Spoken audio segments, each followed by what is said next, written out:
Entonces, de nuevo, bienvenidos y bienvenidas. Este tema tenemos mucha ilusión en progresar en la comprensión de lo que significa la relación con otros y cómo eso nos hace reenamorar del mundo actual y del compromiso que tenemos en la transformación del mismo. Y damos la palabra al Padre Bedward para que nos presente a las personas que le den la palabra a quien corresponde. Muchas gracias, hermana Beatriz. Bueno, buenas noches, un saludo para todos. Quiero decir tres pequeñas cositas al comenzar, sobre todo para volver a poner el contexto, el marco. Primero, nos alegra mucho poder estar juntos y que el colegio nos haya abierto las puertas para que el programa de Historia y de Estudios Literarios de la UPB y a través de nosotros toda la Escuela de Teología, Filosofía y Humanidades pueda construir estos espacios de encuentro ocioso, de encuentro de meditación. Como se los decía la vez pasada, cuánto quisiéramos que estos encuentros para los que vienen de la calle y del trabajo fueran descanso para el espíritu. La vez pasada se logró, vamos a ver si hoy también. Segundo, recuerden que el ciclo tiene como hilo conductor el reencantamiento del mundo frente a una sociedad, en palabras de Byung-Chul Han, una sociedad del cansancio, una sociedad de la transparencia, una sociedad del enjambre, que a veces va cayendo como en una apatía generalizada. Hoy tenemos una crisis importante en la institucionalidad. No creemos del todo en la iglesia, pero tampoco en el Congreso, ni en la democracia, ni en el comunismo. Y eso nos va generando una apatía que a veces nos desorienta. Por eso nosotros creemos en el reencantamiento del mundo. Y hemos querido hacerlo desde aquello que se ha denominado como una visión cosmoteándrica. Volver a encontrarnos con el mundo, con nosotros, con las cosas, con los otros y con lo divino. Por eso el primer encuentro fue el retorno a la naturaleza, el segundo es el encuentro vivir con los otros y el tercero es la apertura a la mística. Creemos que en filosofía manejamos mucho como el triángulo epistemológico, filosofía es Dios, hombre, mundo, y creemos que ahí hay una dinámica de armonía. Tercero, hoy nos vamos a dedicar a reflexionar, ya hicimos el retorno a la naturaleza, vamos a mirar el vivir con los otros. Por eso vamos a abordar la cuestión de la alteridad. La dinámica va a ser sencilla, hay una introducción, luego unas preguntas, los expositores responden a las preguntas y al final ustedes hacen preguntas o yo les voy a proponer también una cuestión problemática, porque lo importante es que todos ustedes participen, que sea siempre cada vez más tertulia y menos clase. Cuando invitamos a los ponentes les decimos no es una clase, es un ambiente ocioso, cariñoso, es más, ustedes pueden interrumpir cuando quieran. Hay algo que no levantan la mano y dicen yo opino también, ¿cierto? Entonces, bienvenida. Entonces es vivir con los otros. ¿Quiénes nos acompañan hoy? Entonces está Catalina, que es la directora del programa de Historia de la UPB. Ella es doctora en Historia de la Nacional, ¿cierto? Nos acompaña también Luis Fernando Fernández. Él es el decano de la Escuela de Teología, Filosofía y Humanidades, donde pertenecen nuestros programas. Es doctor en Filosofía y entre nosotros, en el ambiente, en Medellín, bueno, no solo en Medellín, incluso en España, porque pertenece a esa asociación internacional de personalismo, lo reconocemos porque suele hablar mucho del personalismo, del encuentro, de la alteridad, pero más que hablar, su vida lo testimonia. En la universidad es cercano, cuando está en un ambiente público parece la reina de la panela, saluda a todos, es amigo de todos. Entonces él encarna de alguna manera el personalismo.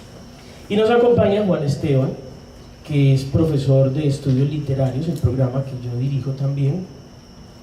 Él se formó en literatura, su maestría la sacó en Estados Unidos y ahora está terminando su doctorado en literatura en la de Antioquia. Su director de tesis es Pablo Montoya y está trabajando la poesía de la violencia en Colombia.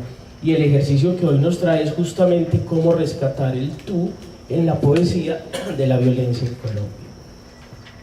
Así pues que todos bienvenidos, hagan de este su espacio, esperamos que lo disfruten. A ustedes muchas gracias. Bueno, buenas noches a todos. Partiendo de que esto no es una clase, quisiéramos comenzar la conversación con una breve introducción para después abrir el diálogo. Entonces, como lo dijo el padre Edward, en esta oportunidad el tema es vivir con los otros, y vivir con el otro necesariamente nos confronta con la relación siempre dialógica que se establece entre la alteridad y la identidad. Durante los últimos 30 años, un sector de las ciencias sociales y de las humanidades han centrado sus estudios en estos dos temas. Autores como Stuart Hall, Zygmunt Bauman, Peter Way y Néstor García Cancline, entre muchos otros, nos han permitido comprender las complejidades que entrañan ambos conceptos en sí mismos. De manera sencilla podríamos definir el concepto de identidad como la idea y la sensación de seguir siendo lo mismo a través del tiempo. No obstante, este concepto esconde una complejidad múltiple que atiende a tres ejes. Un primer eje podría ser que la identidad se establece a partir de la diferencia, en contraste con otra cosa, entre el yo y el otro, y ese otro puede ser un objeto, una persona, un grupo social, una nación o un ser imaginado incluso. Las identidades varían cuando se presentan los contrastes. Las identidades coexisten a diferentes escalas, desde dentro y desde fuera. Un segundo eje podría ser que las identidades adquieren su significado a partir de diversas redes y en su interacción marcados por las relaciones desiguales de poder. Otro eje podría ser que las identidades se establecen por medio de actos repetidos de representación, es decir, de identificación.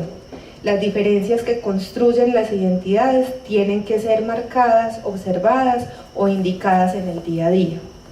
Y finalmente, otro eje podría ser que las identidades son situacionales, que existe un punto móvil entre lo que una persona afirma para sí misma y lo que los otros le atribuyen. Esto no quiere decir que sean máscaras que se ponen o se quitan de acuerdo a la situación y que los intereses que estén en juego también las modifican, sino que la identidad es atribuida y reiterada continuamente por los demás, por el encuentro con los otros. Para Bauman, la identidad es una invención moderna que surge como una tarea individual de consolidarse frente a la incertidumbre del mundo cambiante. Es así como la figura del peregrino se convierte en la metáfora perfecta para el hombre moderno. Citando a Bauman, un ser que busca la seguridad y el sentido de la vida mientras va construyendo sistemáticamente su propio camino hacia el futuro. Nuestra contemporaneidad ha debilitado la relativa estabilidad del mundo y ese peregrino que va forjando su identidad sólida ha sido reemplazado metafóricamente por la figura del juglar y del turista, que construyen identidades efímeras con los retazos culturales que encuentran en sus andares.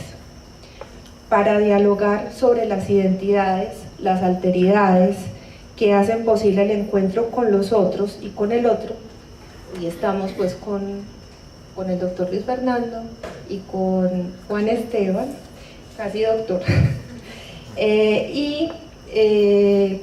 podríamos, pues como mencionaba ahorita el padre, aparentemente son orillas muy distintas, pero vamos a ver que sí hay un encuentro también ahí, que hay confluencias.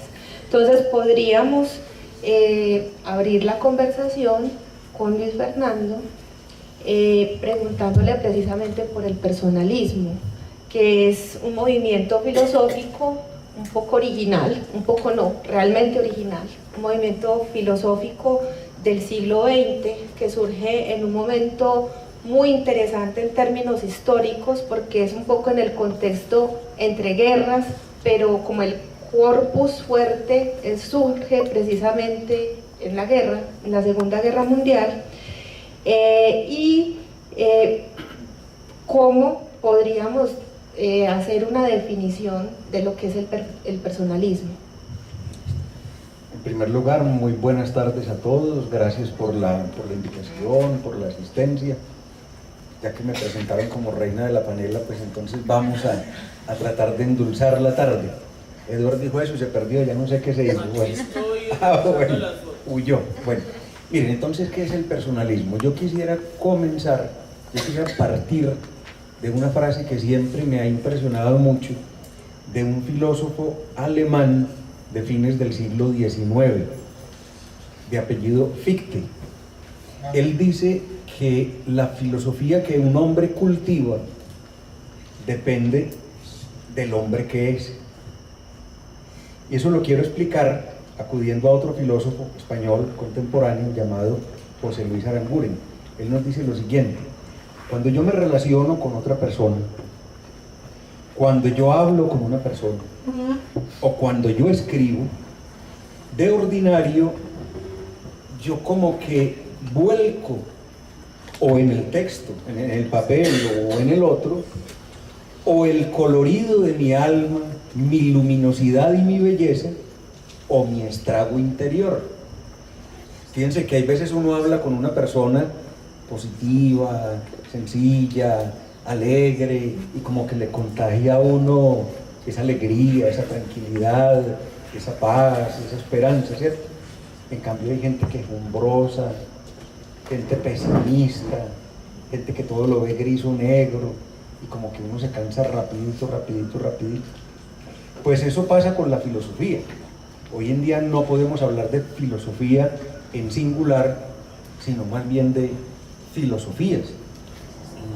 Hay una amplísima gama de propuestas filosóficas, algunas muy grises, ya les voy a poner un ejemplo, y otras muy esperanzadoras, como el personalismo.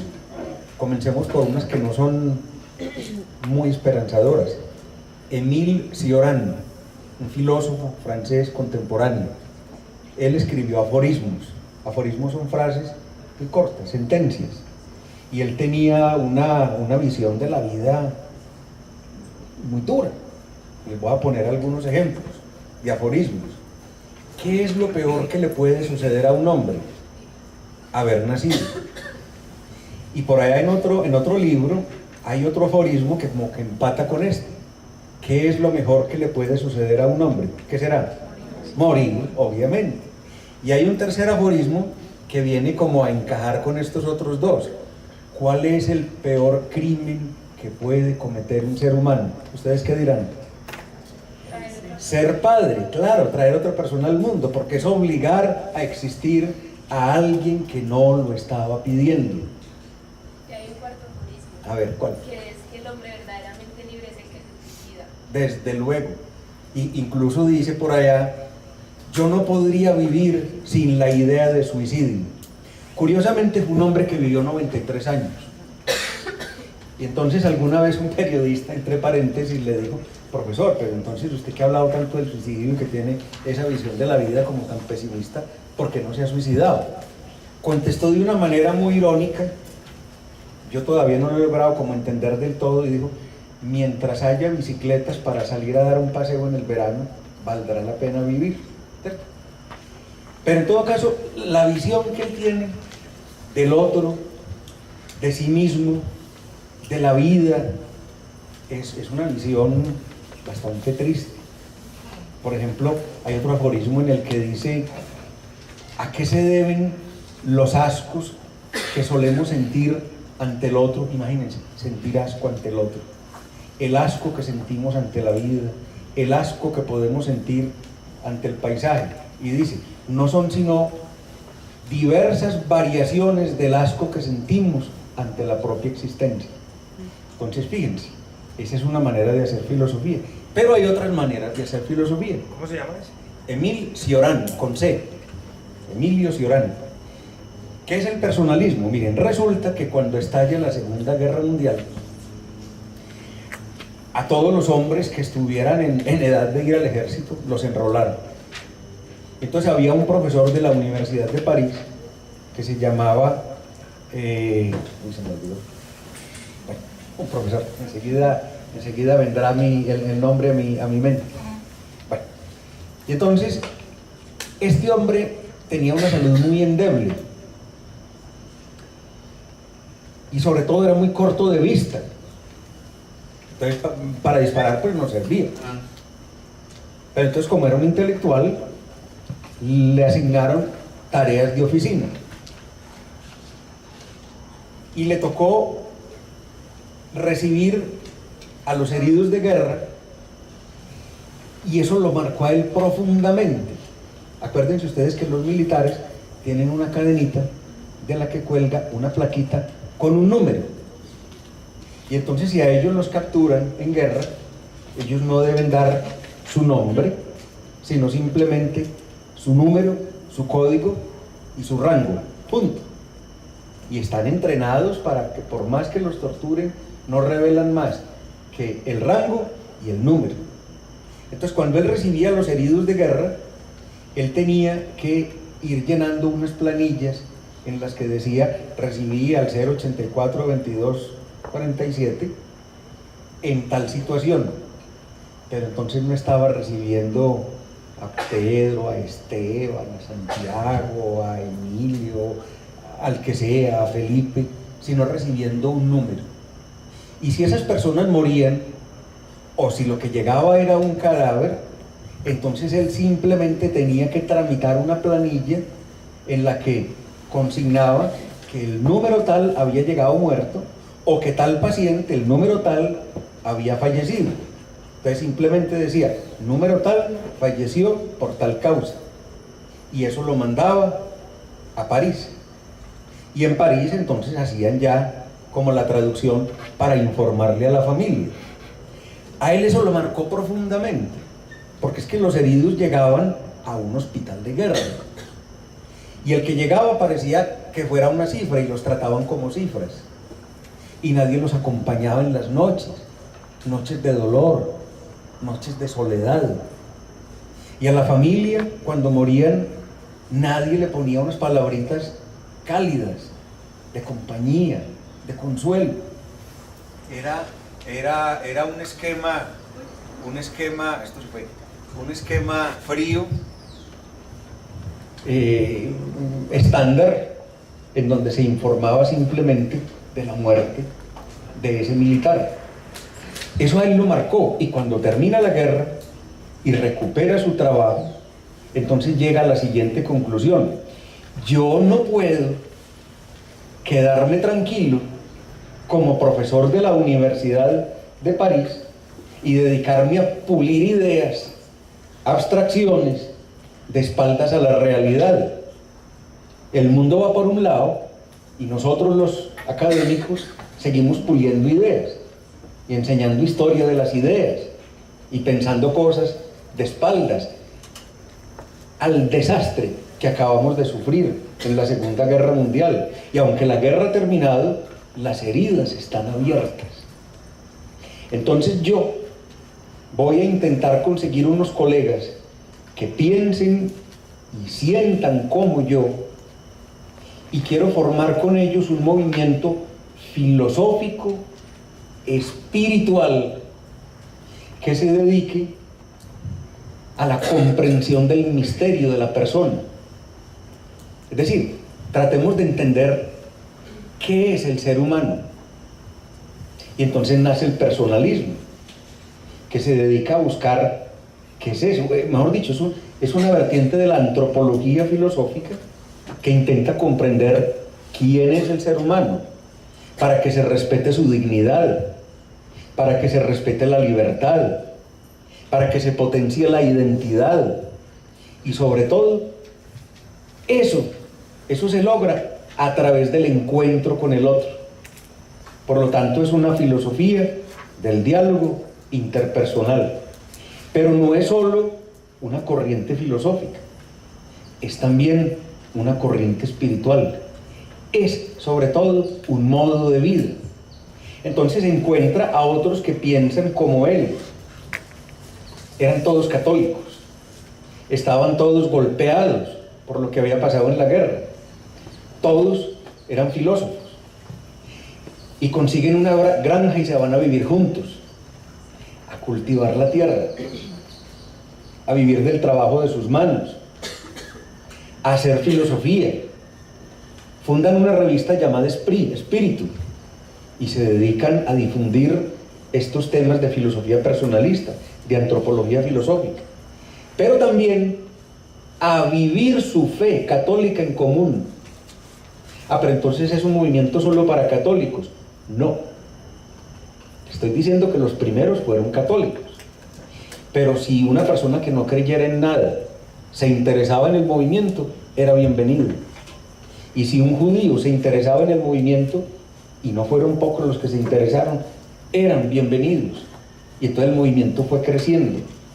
Era pues una filosofía y era un modo de vida que intentaba entender quién es el ser humano y sobre todo potenciar la relación con el otro, partiendo en gran parte de lo que había enseñado Emmanuel Kant en la crítica, en la metafísica de las costumbres, cuando dice que todo tiene un precio, pero es muy distinto el precio de las cosas al precio de las personas. Las cosas materiales pueden tener un valor económico, y lo llamamos precio. Una botellita de agua puede valer, no sé, 5.000 pesos, lo que sea. Un lapicerito sencillito valdrá 3.000, 4.000. Un Mont Blanc, pues vale 2 millones de pesos. Un Audi vale 250 millones de pesos. Tienen un precio. Pero las cosas pueden tener también un valor afectivo. Una carta que me haya escrito mi mamá o mi abuela, que ya murieron, tiene valor afectivo para mí. Una carta de amor entre un par de novios tiene valor afectivo entre ellos, ¿cierto? Entonces es un valor siempre relativo. Una espada de Bolívar, un uniforme de Santander, tienen un valor histórico, pero también es relativo. Para los admiradores de Santander tendrá mucho valor un uniforme del general Santander. Para los detractores de él no tiene ningún valor, ¿cierto? En el Palacio Real de Madrid hay una mesa dorada muy bonita. Las patas son como un par de esfinges egipcias. Y sobre esa mesa se firmó el acta de constitución de la Unión Europea. Pues hombre, yo me imagino que los alemanes, que son a los que mejor les ha ido en la Unión Europea, deben querer mucho esa mesa, pero a los griegos, que les fue tan mal en la Unión Europea, deben detestar esa mesa. Entonces el valor de las cosas es relativo, pero el valor de las personas es un valor absoluto. Y una de las cosas que nos ha enseñado el personalismo, y con esto termino esta primera parte, es que las personas no son cosas, que por lo tanto la pregunta por la persona tiene que ser muy distinta a la pregunta por las cosas. Y resulta que la antropología venía preguntando mal por el hombre, porque es que la antropología preguntaba ¿qué es el hombre? Pero cuando yo pregunto por qué, pues eso como que se está refiriendo a una cosa. Yo puedo preguntar ¿qué es esto? Una botella de agua. ¿Qué es esto? Una mesa. ¿Qué es esto? Un micrófono. Pero yo no voy a preguntar ¿qué es esto? Yo voy a preguntar ¿qué? ¿Quién? Incluso hay un filósofo personalista llamado Julián Marías que nos pone un ejemplo. Supongamos que estamos encerrados en nuestra habitación estudiando y de pronto sentimos que tocan la puerta. Yo no pregunto ¿qué es? Yo pregunto ¿qué? ¿Quién es? Entonces, una de las primeras enseñanzas es que el ser humano no es un qué, no es una cosa, no es un algo, es un quién, es un alguien. Ustedes dirán, no, pues y esos filósofos descubrieron pues como el agua tibia. Eso lo sabe cualquiera. Sí y no. Nos parece que sí, que eso lo sabe cualquiera. Pero resulta que es que nos solemos tratar como si fuéramos cosas. Porque es que muchas veces funcionalizamos la relación con el otro. El portero, la de los tintos, la del aseo, el chofer, el profesor. ¿Pero cómo se llaman? ¿Cómo se llama el portero de su unidad? A uno barbado, o uno gordito, uno bajito, uno negrito, uno calvito. ¿Pero cómo se llama? La señora que hace el aseo en el lugar donde trabajamos, ¿cómo se llama? Ah, no, mi querida, pero ¿cómo se llama? O muy fastidiosa, ¿cómo se llama?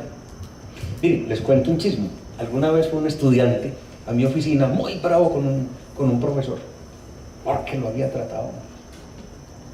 Entonces llegó diciendo incluso palabrotas, que sí, hueván, que no, pero calmate, que eres un tintico, lo senté, se tomó el tinto. Y cuando sentí que estaba un poquito más calmadito, le dije, sí, ahora sí, cuénteme qué pasó. Y volví, se subió. Y no, pues espere. Estaba muy bravo porque lo había tratado mal un profesor que da una materia que se llamaba en ese momento Humanismo y Valores. ¿Y cómo se llama? Ah, no, yo no sé, es uno flaco, alto, de pelo negro.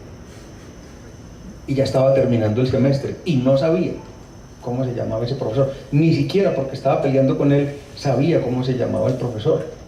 Y le dije, pues estamos en aprietos porque varios de los que dan esa materia son flacos, altos y de pelo negro.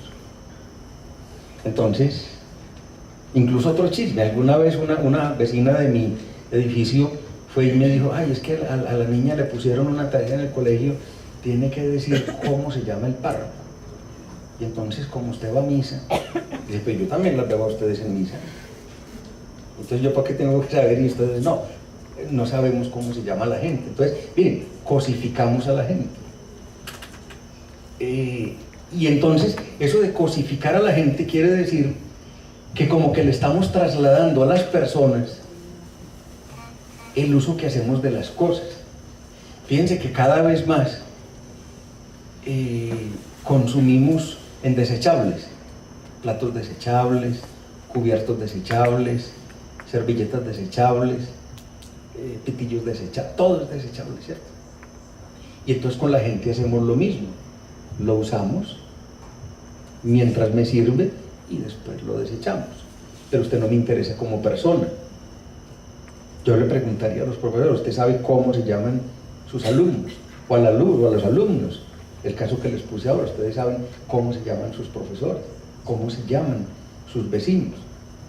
Miren, yo vivo en un edificio en el que hace 6 años, y eso a mí no deja de impresionarme, hay gente a la que no le he logrado sacar el saludo en 6 años.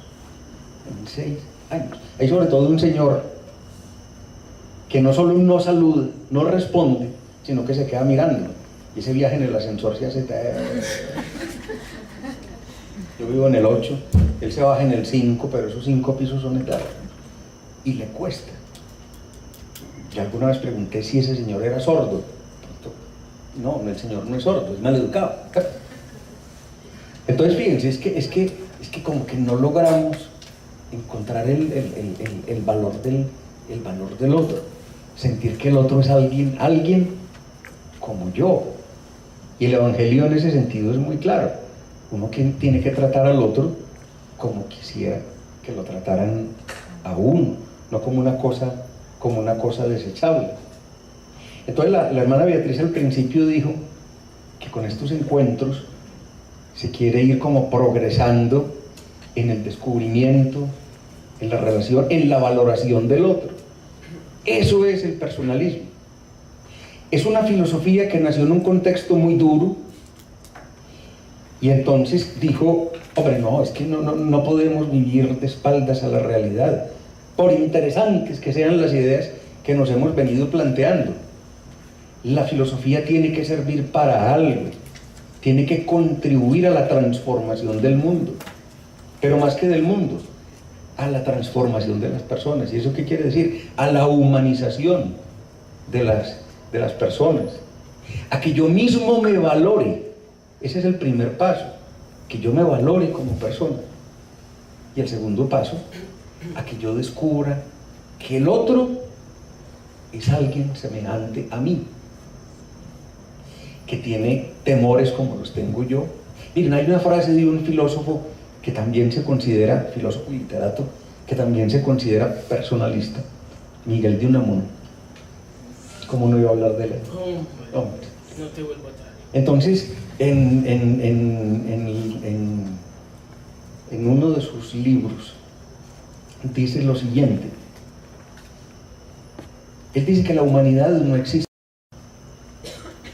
Él dice que el ser humano no existe, que no son más que ideas. Lo que existe es este hombre concreto, de carne, hueso y sangre. ¿Y qué quiere decir cuando dice sangre? Lo que sigue, que piensa, siente, se alegra, se aterra como yo, que vive, que muere, que tiene un pasado, que tiene ilusiones puestas en un futuro, que tiene unas esperanzas, que tiene unos temores. Ese es el que existe, el hombre concreto, de carne, hueso y sangre. Entonces cuando yo veo al otro, en el otro tengo que descubrir a alguien como yo. Y entonces aquí es en donde la filosofía personalista entronca con una corriente. La filosofía personalista ha sido cultivada sobre todo por cristianos y entronca con una que está en las vecindades, que ha sido cultivada sobre todo por judíos, que se llama filosofía dialógica. Buber, por ejemplo. Entonces él habla mucho de la relación entre el yo y el tú. Eso se los cuento en la segunda parte. Simplemente adelanto una cosa. Es que yo descubro lo mejor que hay en mí, o logro pulir lo peor que hay en mí, solo en la relación con el otro. El otro me salva. Eso es muy distinto a lo que pensaba Sartre. Él decía que el otro me anula, que el otro para mí es el infierno. No, el personalismo y la filosofía dialógica dicen que el otro me salva. Y en la mirada del otro encuentro mi realización, porque el otro ayuda a que yo descubra mis limitaciones, pero también mis posibilidades. La posibilidad de caminar con él, la posibilidad de servir. El otro me va forjando como una persona digna. Y entonces eso es lo que intenta hacer el personalismo. Ahora, termino con esto. El personalismo ha sido mirado como una filosofía de tercera, de cuarta o de décima, y la desprecian en los ambientes académicos. Piensan que eso no es filosofía, que eso es un cuento piadoso, inventado por católicos.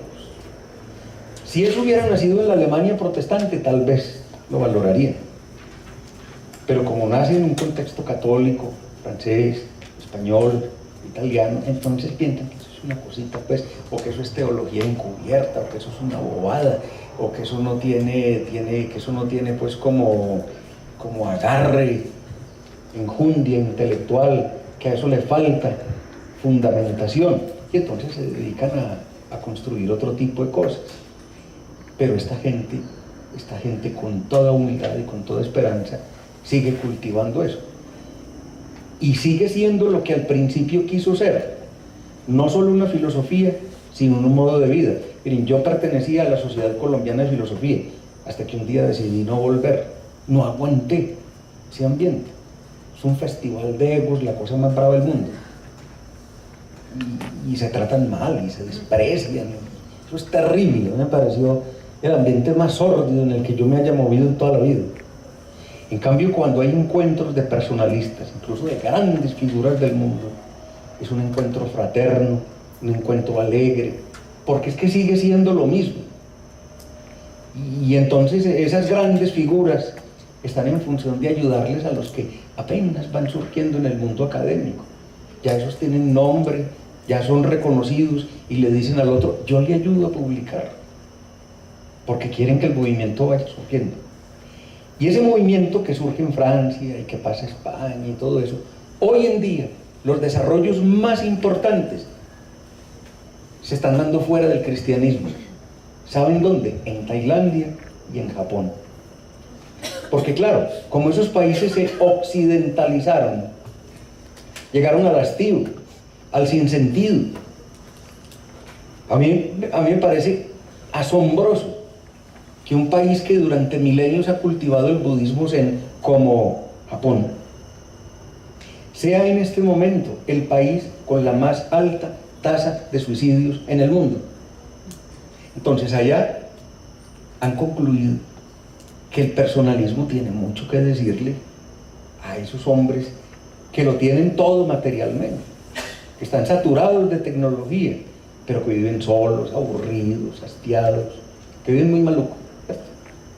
Entonces esta es una corriente que quiere llegar no solo a la mente, sino al corazón. Eso es lo más bonito.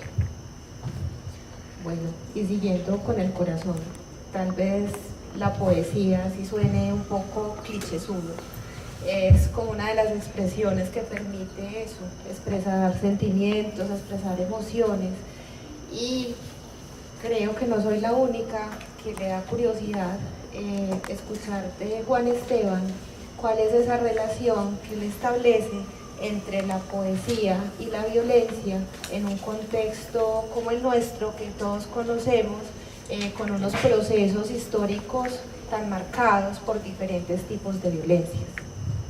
Bueno, muchas gracias a todos por asistir y por la invitación, desde luego. Hablar de poesía en Colombia es muy difícil. Yo creo que todos, es como el inglés, que nacemos traumados. Nadie quiere aprender inglés en el colegio, nadie es capaz, nadie quiere leer poesía colombiana. Yo hasta cierto punto entiendo la reticencia de algunos estudiantes e incluso de algunos profesores a querer hablar sobre poesía colombiana. ¿Y por qué digo que la entiendo? Porque si uno compara la poesía colombiana con el resto de ejercicios poéticos o proyectos poéticos que se hicieron en México, Argentina, Cuba, Brasil, pues uno va a notar que Colombia estuvo mucho más estancada con respecto a lo que se estaba haciendo en otras partes del continente, ¿no? Las vanguardias, por ejemplo, que surgieron en el 20 y el 30, Jorge Luis Borges, César Vallejo en Perú, en México, Maple Sarce, en fin, tantos otros escritores que surgieron en esa época. Aquí las figuras que se aventuraron a experimentar con la poesía fueron muy poquitas, ¿no? No voy a ahondar en las razones del porqué de eso, me tocaría quedarme aquí pues todo el puente, o toda la semana, perdón, tratando de explicarles el porqué de ese retroceso o ese estancamiento. Pero con relación a la temática de la violencia, a mí lo que me llama la atención es que hasta muy adentrado el siglo XX, 40, 50, cuando ya ni siquiera en estos países que estaban tan avanzados en su materia o en su desarrollo poético, ni siquiera estaban haciendo lo que habían hecho en el 20, es decir, que ya habían criticado aquello que tanto defendieron en el 20, aquí comenzó apenas a darse esos influjos vanguardistas, esa experimentación con el lenguaje. ¿Por qué traigo esta colación? Porque vuelvo y repito, Colombia desde el momento en que fue fundada como nación en 1810 ha estado asignada por la guerra, por la violencia, ¿no? Solo en el siglo XIX, y Catalina, que es historiadora, me corregirá, no sé, hubo como entre unas 9 o 10 guerras civiles, o creo que es la segunda mitad del siglo XIX, solo por sí sola, tuvo 9 a 11 guerras civiles, ¿no? En el siglo XX se va a volver a repetir el mismo signo, ¿no? ¿Y qué comienza a ocurrir en la década del 50? Es algo muy bonito. Los poetas comienzan a darse cuenta de que la postura que había tomado la literatura frente a la realidad nuestra como país no era la más justa o la más empática, la más acogedora, si se quiere, ¿no?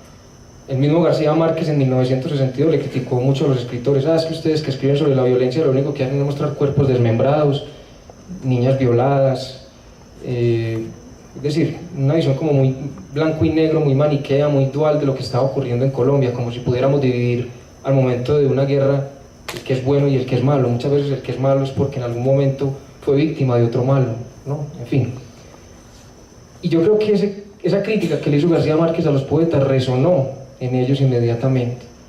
¿Por qué digo esto? Porque al comienzo de la década del 50, cuando estamos aquí en plena efervescencia de la llamada, o de la mal llamada época de la violencia, porque seguimos en ella, comenzaron a ver que la poesía tenía un valor ético para acercarse al otro, para hablar por el otro, o ni siquiera por el otro, quizás en algunas instancias sí, pero hablar con el otro, ¿no?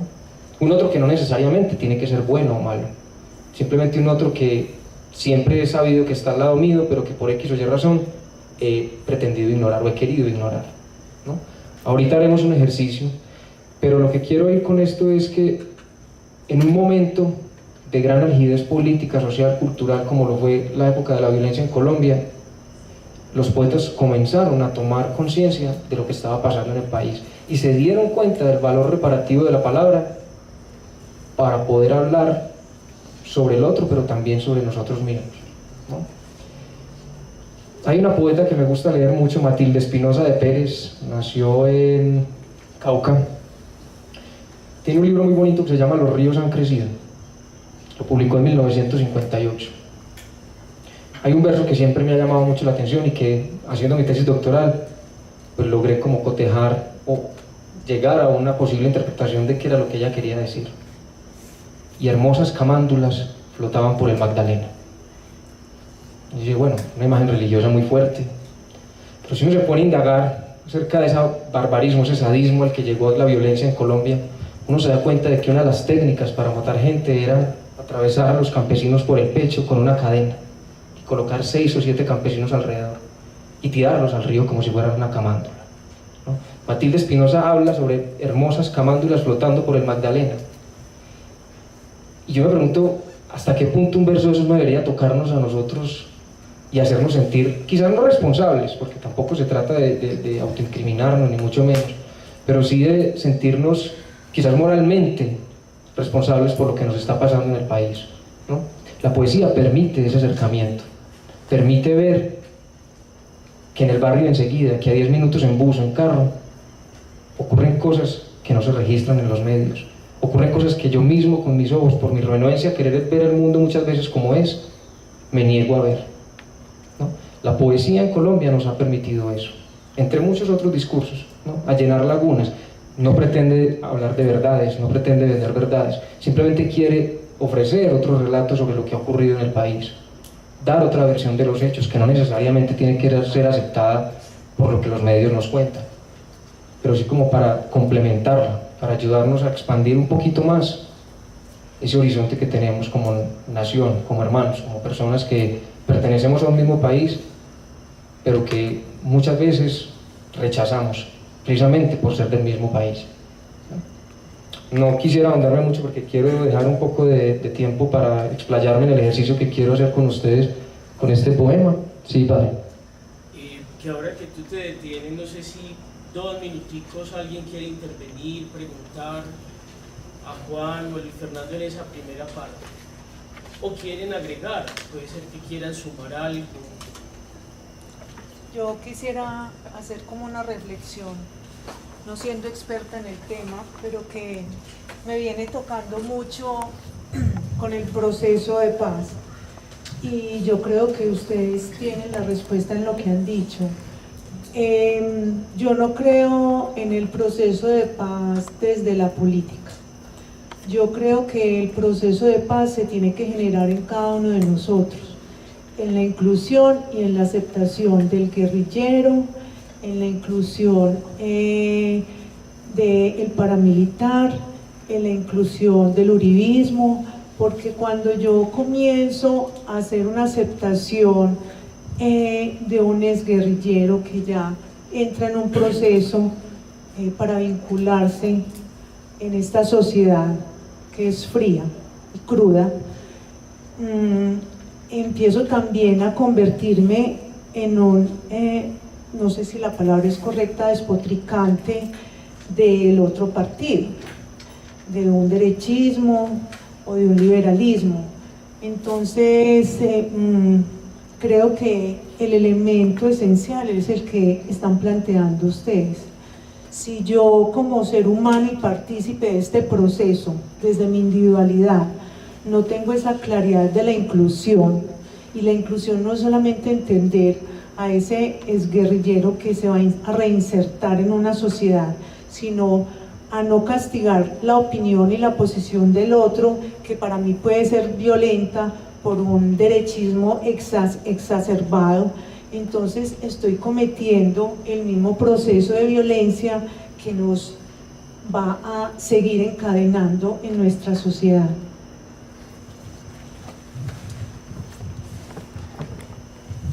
¿Alguien más quiere? Mire, cuando yo decía hace un ratico el nombre del fundador del personalismo es Emmanuel Mounier, escribe Mounier. Y entonces cuando funda ese movimiento filosófico espiritual, uno de los grandes propósitos es desarmar los corazones. Yo les decía que al terminar la guerra había terminado, pero quedaron muchas heridas. Es que Europa quedó dividida. No crean que para ellos fue muy fácil volver a mirar a los ojos a los alemanes, después de todo lo que había sucedido. España, después de la guerra del 36, quedó, y yo creo que sigue estando dividida.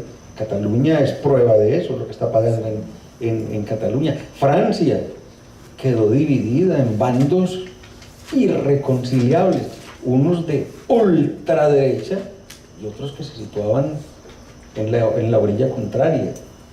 Entonces, claro, el personalismo, cuando dicen no podemos seguir puliendo ideas abstractas, y cuando resuelven no solo hacer filosofía con ese estilo, sino irse a vivir juntos en comunidad, siendo laicos y gente que estaba casada y que tenía familia, dicen, hombre, es que tenemos que desarmar los corazones. Pero no era solo un discurso romanticón, vamos a desarmar el corazón, pero desármenlo usted. No, es que tenemos que comenzar por desarmarlo nosotros. Y por eso es que ahí van a tener cabida no solo católicos, sino protestantes y judíos y ateos y todo el que se quisiera sumar a la causa de desarmar los corazones, ¿cierto? Con inspiración en eso. Entonces estamos de acuerdo. A mí me parece muy llamativo, este país está lleno de leyes y todos los días hay una ley nueva. Pero es que no, más que leyes, yo creo que la solución pasaría por la educación, ¿cierto? Por ejemplo. Y la educación es una educación instruccional, instruimos y llenamos la cabeza de conceptos y enseñamos a hacer cosas. Pero yo creo que nos está faltando enseñar a convivir, a respetar, a disfrutar la vida. Hay gente que no sabe disfrutar la vida, gente que es muy tiesa, muy cuadriculada. Tengo amigos ingenieros que son como el papel milimetrado. No toman un tinto, no disfrutan la vida, no, porque sienten que van a perder tiempo. Yo creo que eso es una falla del sistema educativo. Es que también la vida tiene que estar en equilibrio entre el trabajo, el descanso, la producción, los amigos. Tiempo para uno, para descansar, tiempo para el encuentro con el otro, tiempo para Dios, tiempo para cultivar las artes, un pasatiempo para ver salir el sol o ponerse el sol, para disfrutar una composición musical, un paseo en silencio, para las cosas bonitas de la vida, tiempo también para trabajar. Entonces, el personalismo, yo creo que buscaba eso, y yo creo que es lo que sería su aporte en la Colombia de hoy. Desarmar el corazón de tal manera que yo al otro sea capaz de mirarlo como un semejante. Pero eso no se da si yo no depongo todas esas rabias interiores, porque es que, acuérdense lo que les dije también al principio, lo que dice Aranguren, que cuando yo me relaciono con el otro, vuelco sobre él o mi colorido o mi estrago interior. Y entonces por eso es que Cioran tiene razón cuando dice que los ascos que yo siento son en el fondo el asco que siento de mí mismo. Entonces para volver a mirar al otro como un otro, para ser capaz de valorar al otro, yo primero tengo que poner la casita interior en orden. Y entonces aquí recuerdo a una discípula de Heidegger, una señora interesantísima llamada Helen Weiss, se escribe Weiss. Y esta señora, reflexionando sobre el significado del término ética, dice que ética viene de ethos. Y ethos en la más antigua Grecia significaba hábitat, el lugar en el que habitaban los animales. Y luego, por extensión, pasó a ser el lugar en el que habitaban los hombres, la morada. Entonces ella dice, la ética tendría que ser la construcción de una morada interior. Porque el que tiene una morada interior acogedora, esté en las condiciones en las que esté, estará siempre bajo techo. Pero el que no cuenta con una morada interior, con una vida espiritual rica, digámoslo así en términos más sencillos, aunque viva en un palacio, estará siempre a la intemperie.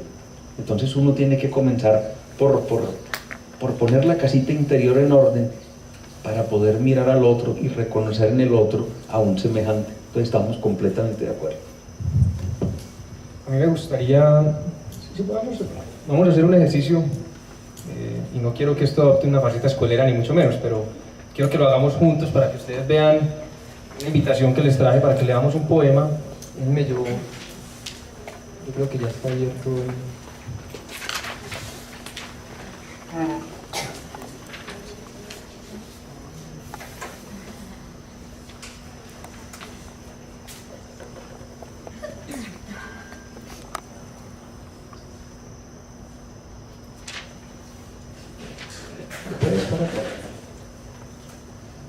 Bien. El poema que les tengo para hoy, como bien ven, titula Testimonio. Fue escrito por Fernando Charri Lara. Fernando Charri Lara fue un poeta diplomático, crítico, ensayista bogotano. Nació en 1920 y murió hace 13 años en Washington.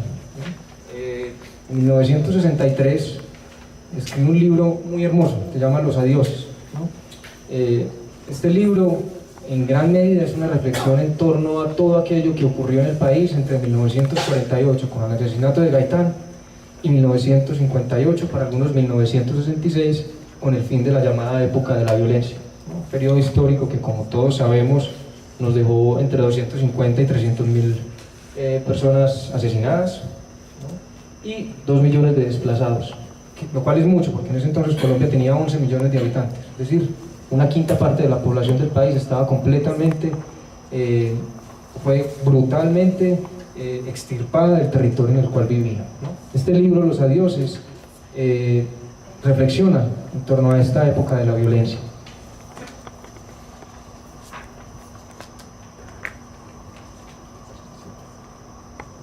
Bien, voy a leer el poema. Eran vísperas del crimen, el empedrado, la tarde, el sol caído violentamente hacia el oeste, cuando desde el balcón a la plaza veías negros jinetes cruzar, remotos, pálidos, silenciosos, iban en lento paso morado, en procesión de monstruos fugitivos, y su vacilación, el sitio a donde llevar duelo. Cayendo crepúsculo a su alrededor, con pisadas secas, con aturdimiento entre el polvo, podías creerles sonámbulos que cruzaran con cuchillos su sombra. Los recuerdas, atroces de frío y de noche, caer sobre frágiles chozas, entregadas como el desnudo de sus vírgenes, quebrar cuerpos, manchar de sangre muros y luego perderse. Tigres sin pesadillas, tras el aullido del aire y los muertos. En todo lugar la huella solitaria, los harapos, el filo de sus dientes, la tiniebla. Este poema es quizás, junto con otro también de autoría de Charri Lara, que titula Llanura de Tuluá, el poema más antologizado, más citado, más estudiado, más publicado, más editado en Colombia sobre la violencia. Es un poema que fue escrito hace 57 años, más o menos, sí, pero que sigue. 54. Por eso estudio literatura y no matemáticas, allá van bien. Hace 54 años, pero todavía no se habla, ¿no? Todavía hay jinetes negros por ahí, abalanzándose sobre chozas, tigres sin pesadillas, ¿no? Es un poema que necesita leerse varias veces y leerse en voz alta, ¿no? No sé si notaron en la segunda estrofa, y voy a volverla a leer muy brevemente. Remotos, pálidos, silenciosos, iban en lento paso morado, en procesión de monstruos fugitivos, y su vacilación, el sitio a donde llevar duelo. Notan el montón de eses y deses que hay en esos 4 o 5 versos. Es un completo susurrar, ¿no? Mientras estos jinetes van avanzando. El poeta es muy consciente de lo que está haciendo aquí. Es un poema que con palabras está representando el silencio. Es muy bonito lo que hace. Pero eso no es de los que los vengo a hablar. Es un poema doloroso porque habla sobre la violencia, pero también es un poema bello porque habla de la violencia. Ya les voy a decir por qué lo considero bello. En 1967, 4 años después de que Fernando Charly Lara publica este poema, otro poeta alemán, víctima del holocausto nazi, su papá y su mamá son asesinados en Treblinka, él mismo logra escapar de Dachau, en otro campo de concentración, termina suicidándose, ¿no? Se tira al río Sena, en París. Paul Celan escribe un poema en 1967, vuelvo y repito, 4 años después de que se publica este poema, y no porque tengan que ver nada, estoy seguro que Charly Lara habría de leer luego a Paul Celan. El poema titula Gloria de cenizas, ¿no? Y en español la traducción de José María Cuesta Abad, que es la que más me gusta, dice: nadie testimonia por el testigo. Es decir, nadie, dice Paul Celan, nadie, absolutamente nadie puede decir lo que el testigo puede decir. Nadie puede dar fe de lo que el testigo vivió. Hasta cierto punto no estaría de acuerdo, pues yo no vivo la masacre, yo no vivo el trauma, yo no tengo derecho a hablar sobre lo que le ocurrió a alguien más, ¿no?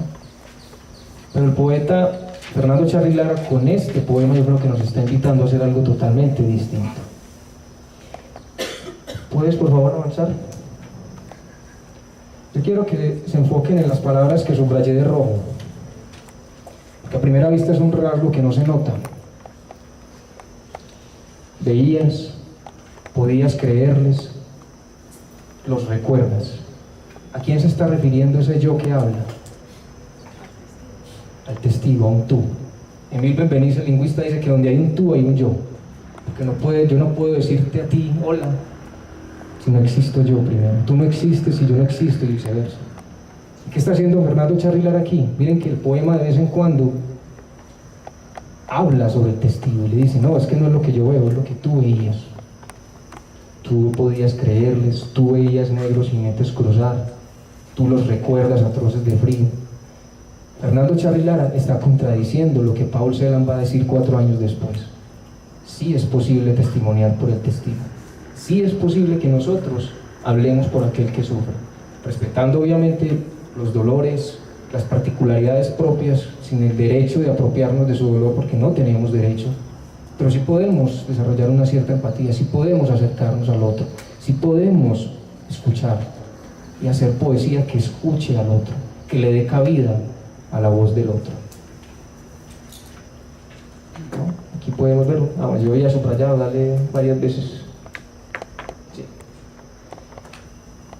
Cuando en un poema un poeta utiliza el tú o expresiones verbales que remitan a un tú, está echando mano de un recurso o de una figura literaria que se llama la apóstrofe, ¿no? El apóstrofe es una figura retórica que consiste en interrumpir brevemente el discurso, como efectivamente lo hace Charly Lara en su poema, para invocar con vehemencia a seres reales o imaginarios. No sabemos si ese tú al que se está refiriendo la voz existe o no, no nos importa, no, es lo de menos. El hecho es que hay un trauma de por medio, hay un evento histórico catastrófico que no se puede narrar a profundidad, y ese yo, para poder entender su lugar en el mundo, tiene que recurrir a la voz del otro, a la vivencia y a la experiencia del otro, para poder entender lo que está pasando. Creo que va de la mano con lo que tú planteabas. Nos llenamos la boca diciendo que sabemos qué pasa en Colombia, porque vemos noticieros de 8 a 9, o de 7 a 9, o de 7 a 8, ¿no? Pero no nos damos cuenta del país, de ese otro país verde que decía un poeta, hasta que escuchamos precisamente la gente que viene de esos territorios, ¿no? Hasta que podemos hablar sobre el mundo siempre tomando en cuenta lo que el otro tiene para decir, lo que el otro tiene para decir, así contradiga lo que nosotros digamos, ¿no? Fernando Charly Lara, y aquí estamos haciendo un análisis literario muy escueto, echa mano de la figura del apóstrofe para establecer toda una ética, o lo que yo he llamado en mi tesis una ética del tú, ¿no? ¿Puedes avanzar un poco? Esta foto que ustedes ven en el medio forma parte del Archivo Nacional de Memoria Histórica. Son 2 niños guerrilleros del Tolima, en Planadas. Ya eran reclutados para pelear, ya pues en el bando conservador o liberal, no importa. Yo creo que a estas alturas poco importa quién es quién, porque la sevicia nos ha ganado a todos. Pero yo no la traigo a colación por el simple hecho de que sean niños bandoleros. sino porque hay uno que está mirando al otro. No sé si notan que los niños están en el frente de guerra y el niño de la derecha no está mirando enfrente, sino que está mirando a ese otro niño que, como él, va a ser obligado a entrar en esta lógica irracional de la discordia, el sadismo, el odio, la sangre y el llanto, ¿no? Por eso algo dirán que también las imágenes muchas veces dicen más que palabras. En esta imagen, que ignoro el fotógrafo porque les digo es una foto anónima del Archivo Nacional de Memoria Histórica, podemos ver un yo y un tú, ¿no? Un yo que tiene una visión de mundo muy particular. ¿Puedes avanzar, por favor? Y un tú que también tiene su propia visión del mundo, ¿no? Avishai Margalit es un filósofo israelí, judío. Tiene un libro muy bonito que se llama La ética del recuerdo, y ahí habla ya no de testigos directos o de primera mano, sino que habla de testigos morales, ¿no? Para Margalit, el testigo moral es una persona que es un espectador de la historia, como estoy seguro que somos muchos aquí. Ojalá nadie haya vivido la guerra en carne propia. Somos simples espectadores de lo que pasa, ¿no? Es una persona que no experimenta el trauma de manera directa, pero que lo atestigua, o que tiene la obligación, de ahí la palabra moral, la obligación moral de atestiguar el dolor del otro, de testimoniar, de darle la palabra al otro y de afirmar ante los demás que hay alguien que sufre, ¿no?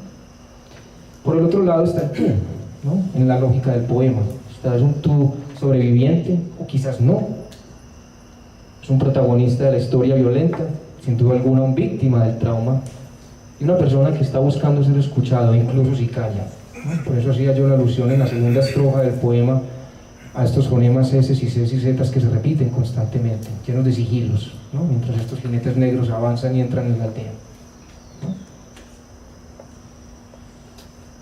Esto me conlleva a otro filósofo, a Levinas, un filósofo contemporáneo de este siglo, nacido en 1906, falleció en el 95. Y todo el proyecto filosófico de Levinas estuvo basado en el otro, ¿no? Una filosofía. Lo que promulgó a lo largo de su vida fue una filosofía vivencial basada en el otro. Se llenaba la boca diciendo siempre que él era quien era gracias al otro, ¿no? Y si yo niego el otro, me estoy negando a mí mismo. Me estoy negando una oportunidad de sentir lo que otros han sentido, de desarrollar una empatía, una solidaridad, de cultivar, como decía el profesor Luis Fernando, ese corazón, ese castillo interior, como decía Santa Teresa de Ávila, ¿no? Ese era el ejercicio que quería hacer con ustedes con este poema de la violencia, para que vean que también la poesía, esa cosa rara que ven uno en las librerías por ahí que uno nunca lee, tiene cosas para decirnos, ¿no? Un ejercicio corto, pero que yo creo que toca, tratándose de este poema, que vuelvo y repito, es el más antologizado y editado en Colombia. Es un poema que tiene mucho para decirnos, ¿no? Hay que leerlo para dejar de ser nosotros, pero volver a ser nosotros también.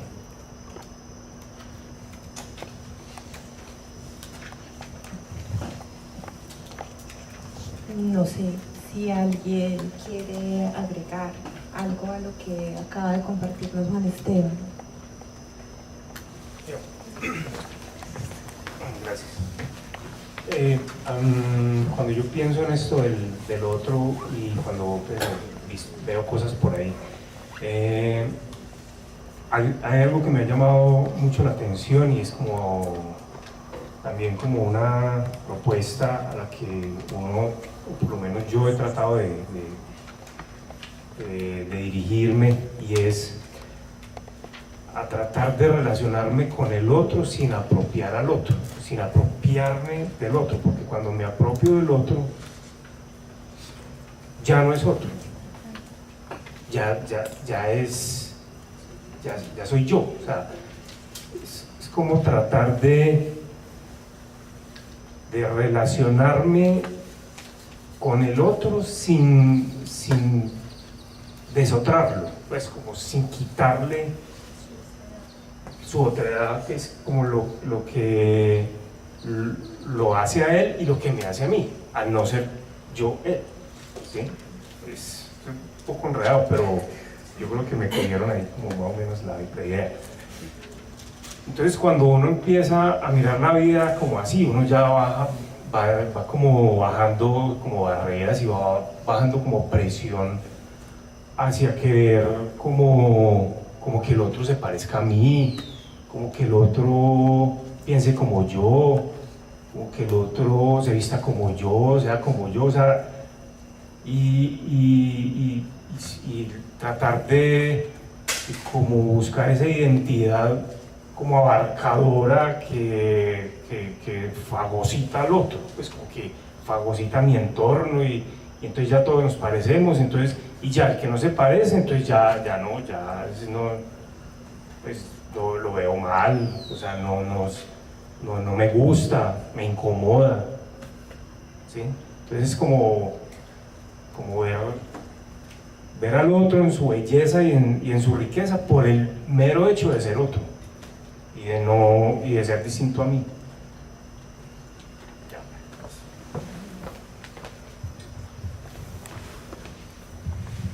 Buenas noches. Yo lo que quería, como digamos, más bien como preguntar pues a ustedes y a todo el público, es algo que yo siempre he tenido como en la mente y que últimamente me ha estado dando muchas más vueltas. Estoy escribiendo ahorita un pequeño cuento sobre eso, pues porque me genera curiosidad. Yo leo como libros donde cuentan historias de hace muchos años, digamos la antigua Roma, qué sé yo, Escipión, pues digamos como cosas muy, muy viejas, y por más que pasaron antes de Cristo, lo que sea, se repite exactamente las historias. Es como si uno pusiera hoy en día los mismos personajes en nuestra vida ahora, o sea, toda la vida hemos estado en guerra, ha habido como épocas de paz, sí, pero lo que a mí me genera, digamos, como dudas y que les quería preguntar si eso existe en la filosofía, en la psicología, en alguna parte, digamos, como la explicación de por qué el ser humano siento que disfruta estando en bandos, o sea, el otro le reafirma en que yo pienso lo contrario a usted, entonces somos enemigos. Nosotros, digamos, yo puedo decir que soy una persona neutral, que no soy ni de izquierda ni de derecha, pero por ejemplo el comentario que hacía la señora del sí y el no, pues por algo tuve que votar, ¿cierto? Entonces yo me fui de un bando, ¿no? Y entonces uno veía ahí que a pesar que uno decía, no, yo entiendo los argumentos, entiendo el otro lado, pero es la pasión que todos tenemos adentro en algún momento de explotar y decir quiero pelear con otro bando. Y yo siempre lo veo en todas las épocas, en todas las culturas, en toda la historia. Sí, hay épocas de, no sé si el personalismo, porque yo creo que sí somos cada ser humano diferente, sí, pero queremos estar en un bando. Yo pienso que, y si decimos que no estamos en ningún bando, yo siento que es mentira. Estamos en alguno, lo que pasa es que no estamos atacando el otro.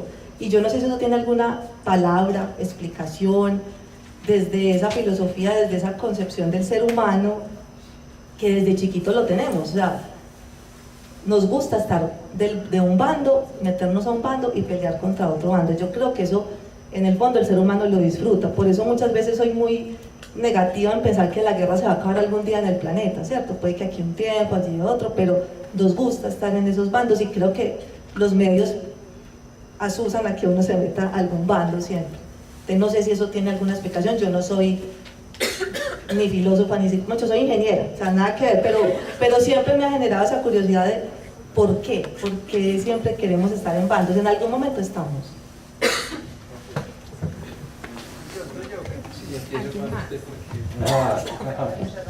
Tan fregado, que empiece yo para él poder pensar la cosa con tiempo. Hacer poesía. Sí, para hacer poesía. A ver, estaba pensando en cómo respondería un personalista. Y yo diría lo siguiente, es que el personalismo es una invitación a que crezcamos en humanidad, porque hay veces nos gana la animalidad, ¿cierto? Y entonces somos animales territoriales. Obviamente uno tiene que tomar posición por algo, ¿cierto? Y ojalá sea una posición reflexiva. El problema es que hay veces nos ganan las pasiones y nos ganan los intereses grupales, intereses de clase, intereses de cualquier tipo, y no somos capaces de superar esos intereses. Desde luego yo también voté, yo tuve que tomar una posición, pero entonces antes de votar pensé, ¿por qué voy a votar como voy a votar? Pero eso no me impide sentarme a hablar tranquilamente con otros. Yo tengo amigos que me inundan diariamente el WhatsApp. Son 2 personas y cada uno está en los... Y eso es terrible. Hay uno que es un antiuribista furibundo y hay otro que es pro FARC, pero con alma, vida y sombrero. Y es una cosa tremenda, pues, porque es que ya eso se les volvió, fue como una obsesión. Y siendo gente muy inteligente, porque ambos son personas ilustradas, ambos profesores universitarios, hombre, yo pienso que se han dejado cegar y detestan a los que están en la otra orilla y los tratan mal. Entonces una filosofía como el personalismo es una invitación a que ganemos en eso que Unamuno denomina razón cordial. Vuelvo al asunto, porque es una filosofía que no solo se dirige a la mente, a las ideas, sino también al corazón, al sentimiento, al descubrimiento del otro como un ser semejante a mí. Que seamos capaces de sentarnos a conversar, que seamos en primer lugar capaces de escuchar, a ver si escuchándonos llegamos a algo, pero es que como que ni nos queremos escuchar. Un paso importante sería eso, que por lo menos nos escuchen. Es que no tenemos que pensar igual. No se trata de que el otro se venga para mi bando o que yo me vaya para el bando del otro, sino a ver si nos encontramos en un punto medio, a ver qué pasa, pero para eso tendríamos que ser capaces de escucharnos. Y eso requiere humildad, y eso requiere sensatez, y ese es el gran problema. La segunda pregunta que creo que nos vas a hacer, yo voy a dar un adelanto aquí. No, te voy a ver que uno de los grandes problemas de la vida contemporánea es el yo. Me parece que nada nos enreda más que el yo. Y entonces, claro, el yo nos lleva al orgullo. Yo soy el que tengo la razón y yo lo tengo que apabullar a usted y yo le tengo que ganar y usted está equivocada, ¿cierto?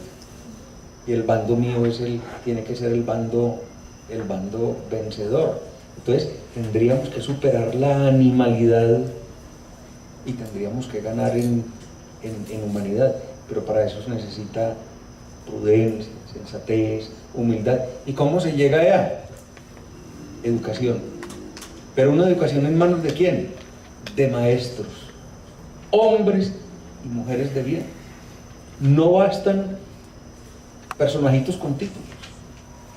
Que tenemos un mundo de gente, por ejemplo en las universidades, con muchos títulos de posgrados, y le exhiben a uno un mundo de cosas, que son PhD y postdoctores, y por aquí y por allá, pero intratables. A mí me impresionaba mucho un colega que teníamos en la escuela nuestra, que era experto en filosofía dialógica, y era conflictivo, o es conflictivo como el sol, complicadísimo. Una reunión con él era complicadísima, muy, muy complicada. Entonces la cuestión no está, necesitamos unos maestros con el alma limpia, maestros que sean capaces de dedicarle tiempo a sus estudiantes y no solo instruirlos, formarlos. ¿Formarlos para qué? Para que sean capaces de encontrarse consigo mismo y con el otro. Pero dice que es que eso aún no se lo enseñan. Hoy en día se habla mucho de educación por competencia, pero son competencias profesionales, pero es como que sí, sabemos que hay otras competencias personales, pero esas son como de tercero. Tendríamos que ganar en eso para ser capaz de encontrarme con el que piensa distinto, con el que cree distinto, con el que tiene un proyecto de país distinto. Eso no es fácil. Yo creo que, como dijo el Papa Francisco, nos espera una tarea muy larga, pero por lo menos tenemos que darnos la oportunidad de comenzar, porque si seguimos alimentando rencores y si yo me sigo atrincherando en mis ideas y en mis intereses y no le doy una oportunidad al que piensa distinto, vamos a seguir en las mismas, tal cual. Cuando los muchachos de nuestra carrera, nuestro programa de estudios literarios llegan a la primera clase, el primer semestre, esta es la primera, de hecho el segundo semestre que tengo estudiantes de primer semestre, todos llegan con unas expectativas muy bonitas, todos quieren ser Nobel, ¿no? Y me gusta eso porque, no porque no tenga que aspirar a ser presidente para poder ser policía, no, eso he dicho tampoco lo refrendo, pero me gusta porque esa ingenuidad, ese dejarse asombrar por el mundo, es justamente lo que uno necesita para acercarse a la literatura, en el caso concreto a la poesía. ¿Por qué digo esto? Porque la poesía se escapa, pensemos por un momento, hay que poesía romántica, poesía mística, poesía vanguardista, es decir, cada año, los gringos son expertos en esto, sacan una categoría nueva de poesía, ¿no? La poesía se resiste a que la nombren, se resiste a que la clasifiquen, y eso nos dice mucho de lo que es la poesía, y nos dice mucho de lo que la poesía espera de nosotros. ¿Por qué? Porque yo digo que esa ingenuidad que traen los muchachos al comienzo del semestre es justamente, vuelvo y repito, lo que se necesita para leer poesía, porque la poesía está ahí, como un cervatillo esperando a ver cuándo salta, cuándo uno le para bolas, ¿no? La poesía se resiste a que la clasifiquen, ya lo he dicho, y se resiste también a ideologías. Uno lee un poema, uno puede leer este poema y uno dirá, no, es que es un liberal confeso criticando a los conservadores. En ningún lado aparece eso, es simplemente jinetes negros. Y no sé si notaron, el poema termina con la palabra tiniebla. No, la misma tiniebla se engulle a estos asesinos. Ellos también son víctimas. Es muy bonito lo que plantea. ¿A qué voy? A que la poesía se escapa de rotulaciones, ¿no? La poesía no pide ideologías, se escapa de ellas. Por eso ha sido tan problemática para los regímenes. Por eso a Miguel Hernández lo meten a una cárcel, ¿no? Por eso Miguel Hernández se ve obligado a escribir Las nanas de la cebolla, porque su esposa no tiene más que darle de comer a su hijo que cebolla con agua hervida, ¿no? También lo hizo Virgilio Piñera o Heriberto Padilla en Cuba, ¿no? También lo tuvieron que hacer aquí. El mismo García Márquez iba a ser asesinado, no se fue porque quiso, se tuvo que exiliar en México porque aquí lo estaban buscando. Carlos Castro Saavedra, no muy lejos de aquí, en Envigado, el papá torturado, el hermano torturado por Rojas Pinilla, tuvo que irse a Chile como embajador. La poesía no le responde a nadie, la poesía dice las cosas y si tiene que criticar al régimen de turno, aún estando de acuerdo con él, lo hace. Me gusta utilizar este ejemplo para mostrar que hay puntos en la experiencia lectora que nos obligan a no tomar bandos, no porque no sea importante, sino porque por un momento es bueno suspender el juicio y mirar el mundo con una pupila quizás un poco más amplia, un espectro más amplio. Entonces el profesor Luis Fernando hablaba, y no es que lo estuviese respetando ni mucho menos, lo estaba escuchando, pero estaba buscando un poema. Yo vine aquí a hablar de poesía. Hay un poema de un poeta de Coveñas. Uno no solo va a Coveñas en enero, ¿no? También hay poetas que nacen allá. Héctor Rojas Erazo, gran amigo de Fernando Charri-Lara, escribe un poema, un libro que se llama Desde la luz preguntan por nosotros. Miren qué título tan lindo. Desde la luz preguntan por nosotros. Y hay un verso que me gusta mucho, que yo creo que te responde de manera directa a lo que tú me formulabas o nos formulabas. No me llamen siquiera por un nombre, llámenme simplemente como se llama frío a lo que hiela, o viento a lo que se esparce y multiplica. Porque este soy yo, no más, esto que miran sufrir, apasionado en el vacío, una mezcla de sangre, hueso y nada, de agua sediente y anhelante frío. No me pongan rótulo, no le pongan color ni ideología a mi destino. No me pinten de azul o de amarillo, o de rojo encendido o verde mora, el sudor de mi axila o mi cabello. No pongan a derecha mis sentidos, ni a izquierda mi dolor y mi sonido. La poesía es eso, la poesía nos obliga a ver el mundo desde múltiples facetas. Me obliga a pensar por un momento dado en un pensador, en un poeta, por ejemplo, pensemos en un poeta conservador de derechas, Guillermo Valencia, ¿no? Que es el abuelo de la actual senadora uribista Paloma Valencia, uno de los mejores poetas que ha tenido este país. Quiso ser presidente de Colombia. Tiene versos hermosos. Es un tipo que vivió acaudalado, rico, siempre en el poder, pero tiene también versos de empatía para con ese otro que no era como él. Vemos lo mismo en poetas de izquierda. Traía a colación a Miguel Hernández también, la elegía Miguel Sigé, ¿no? Yo quiero ser llorando el hortelano, etcétera, etcétera. Se obliga a pensar como el otro, ni es de un lado ni es del otro. Eso hace la poesía. Bueno, y Juan Esteban, con esto último que nos dice, nos permite la pregunta que anunció ahorita Luis Fernando. En el personalismo, ¿cómo encontramos esa relación entre los otros, entre el yo y los otros, y entre el tú, cómo aparece también ahí? Sí. Pero atentos al tiempo. Sí. Sí, miren, el personalismo, recuérdenlo, nace en un contexto muy especial, en medio de la Segunda Guerra Mundial, por lo tanto en la contemporaneidad. Y es una respuesta, un intento no solo de superar la tragedia de la guerra, sino también la manera de hacer filosofía que se había heredado de la modernidad. Y la modernidad descansa sobre una gran idea, tanto la filosofía, como la política, como la psicología, como la economía. Todo lo que construyó la modernidad descansa sobre una idea, la idea del yo. El yo es el centro del mundo. Y entonces, claro, es un yo que quiere tener razón, porque la modernidad es la época de la razón. Yo tengo la razón, y si yo tengo la razón, usted está equivocado. Y si mi grupo tiene la razón, su grupo está equivocado. Claro.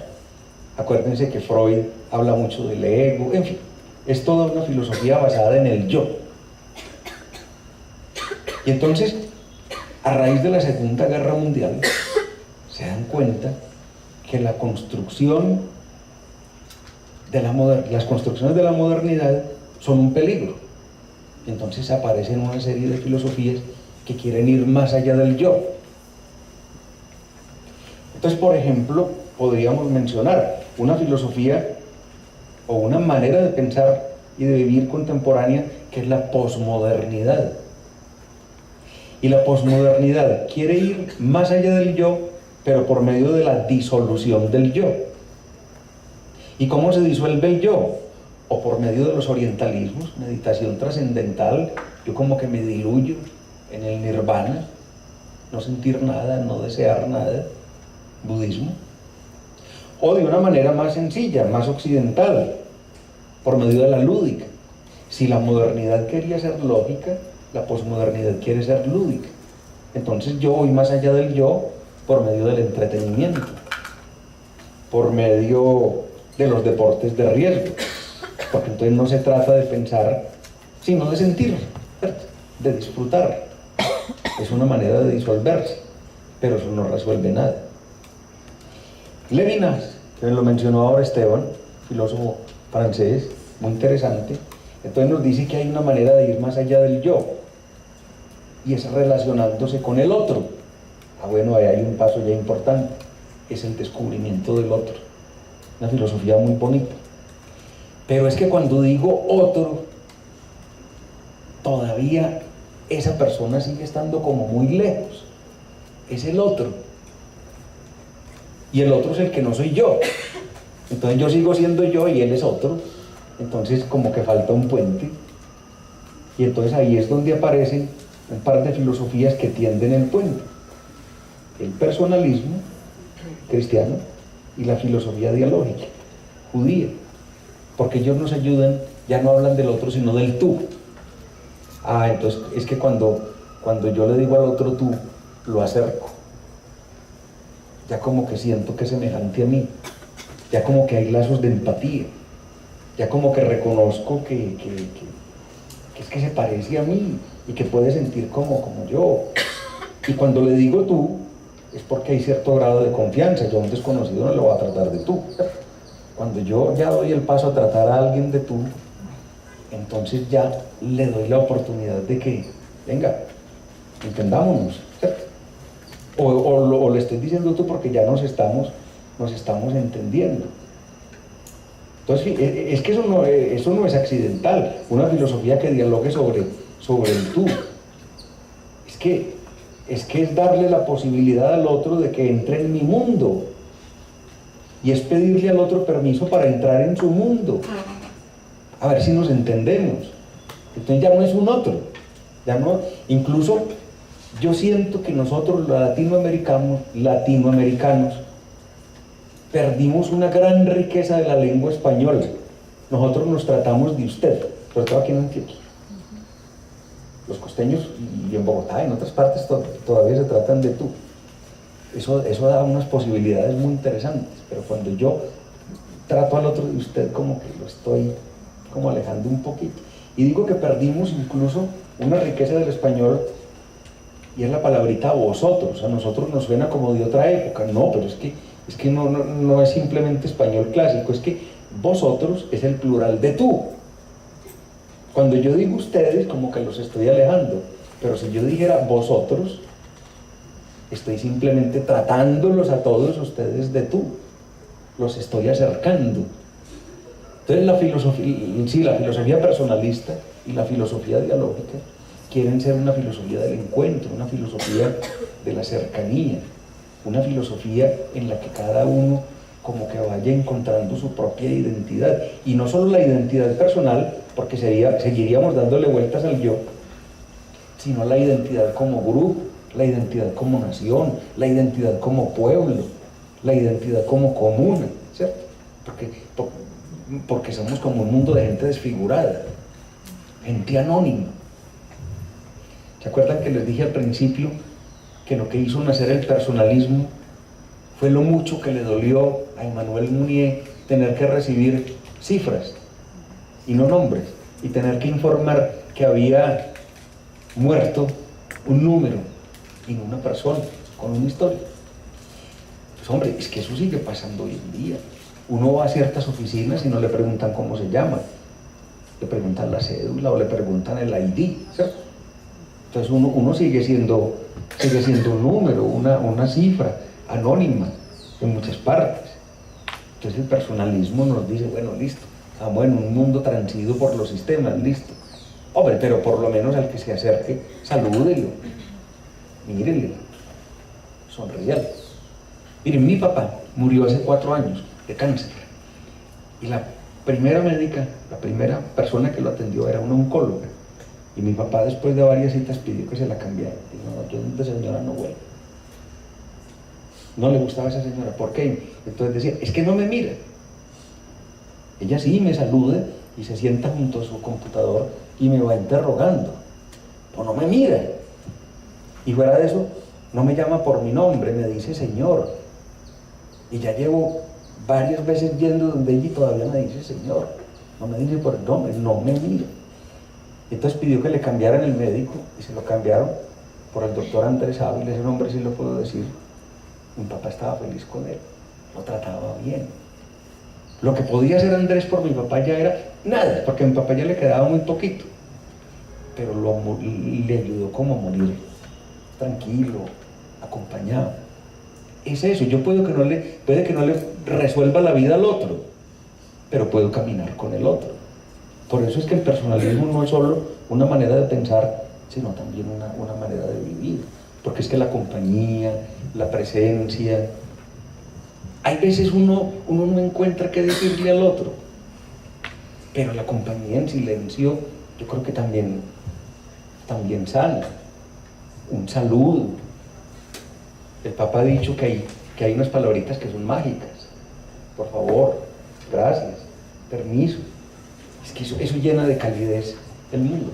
Eduardo dice que es que yo saludo a todo el mundo, y pues sí, porque qué pereza uno vivir por ahí como amargado, solo.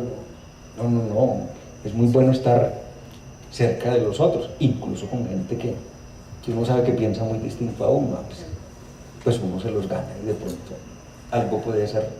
Y yo he descubierto que sí, porque a veces le abren el corazón a uno. y uno se queda asustado. Uy, pero este me está confiando a mí semejante cosa y parecía como si no me quisiera. Es hacerse un compañero de camino, es hacerse un tú para el otro, es hacer que el otro llegue a ser un tú y que yo sea un tú para... Estar disponible, digámoslo así. Esa es otra categoría muy personalista, la disponibilidad. Es que miren que el personalismo reflexiona sobre cosas impensables en otras filosofías. Para el personalismo, por ejemplo, es muy importante la condición amorosa. Reflexiona sobre la condición amorosa de la vida humana. Eso es muy bonito. Y reflexiona no solo sobre el proyecto de vida personal, sino sobre el proyecto comunitario. Entonces, por ejemplo, cuando piensa el tema del matrimonio, dice que el matrimonio tiene que ser la construcción de un proyecto de vida conyugal, porque si no, por más casados que estén siendo dos egoístas que viven juntos, cada uno con su proyecto. Dos otros que se acuestan juntos y que tienen hijos y una sociedad conyugal, pero que no tienen un proyecto de vida conyugal. Entonces, en un mundo de gente anónima, en un mundo en el que no nos conocemos, yo creo que el personalismo tiene mucho que decir. Vuelvo al tema de mi edificio, es que vive gente muy rara. Yo seré uno de los raros. Yo creo que para ellos soy muy raro. Hay dos personas que han desaparecido, un par de señoras ya muy mayores, que se veían en una salida por la mañana, a dar una caminadita, porque hay como un jardín interior, y de un momento a otro he perdido, y un día, hombre, ¿qué se hizo esta señora? Se murió. No pusieron un cartelito, no nos contaron que se había muerto, simplemente un día desapareció, no se volvió a ver. Hubo que preguntar qué pasó con la señora. Y hace por ahí un mes fue la segunda, esa sí estaba muy enfermita. La sacaban en una sillita de ruedas a tomar el sol. También la señora de perdido, dije, la bendita, se debe haber muerto también. Preciso. Entonces uno no se entera que la gente se muere. En los barrios de la gente más sencilla, eso sí viven como muy cercanos los unos de los otros, y las puertas se mantienen abiertas, y las ventanas, y se colaboran, y hay como una vida de vecindad. Pero cuando vamos subiendo en los estratos, la gente se va encerrando, se va encapsulando, se va quedando sola. Yo no sé cómo se llaman los que viven al frente de mi casa. Saludan, pero no más. Y no hay como manera de ganar uno trata de ganar terreno, pero a uno lo miran como un ser sospechoso. Me imagino que estarán pensando, ¿este qué era lo que quiere? Porque no tan metido. Porque si uno pregunta cómo amaneció, ¿qué dirán? Pues a usted qué le importa, ¿no? Así. Gente muy rara la que vive conmigo, muy rara. Porque vivimos en un mundo de gente muy anónima, muy metida en lo suyo, gente obsesionada por el trabajo, gente obsesionada por las ganancias, gente que va a lo suyo. Entonces yo pienso que, hombre, ¿qué pudiéramos hacer? Sonreír, saludar, comenzar a emplear palabras que vayan cambiando el mundo. Por ejemplo, hablar de lo nuestro, porque es que hablamos mucho de lo mío, ¿cierto? Entonces comenzar a ir como coloreando el mundo, poniéndole como un poquito lo que llevamos nosotros por dentro, y para eso nos tenemos que llenar primero nosotros por dentro. Es que, hombre, el tú es Salvador. Gabriel Marcel, un existencialista francés, miren esta frase tan bonita: tú, a quien amo, tú no morirás. Claro, es que cuando yo amo a una persona, esa persona no muere. Yo sé que esa persona sigue viviendo, yo sé que su proyecto perdura en mí. Yo sé, el tú es Salvador, pero cuando yo estoy centrado en mis cosas, en mis temores, en mis enfermedades, en mi pobreza, yo me quedo solo. Pero cuando yo soy capaz de abrirme al otro y de dejarme ayudar por el otro y de caminar con el otro, entonces ¿saben qué es lo que nace? El nosotros. Otra palabrita sobre la que reflexiona mucho el personalismo, el nosotros.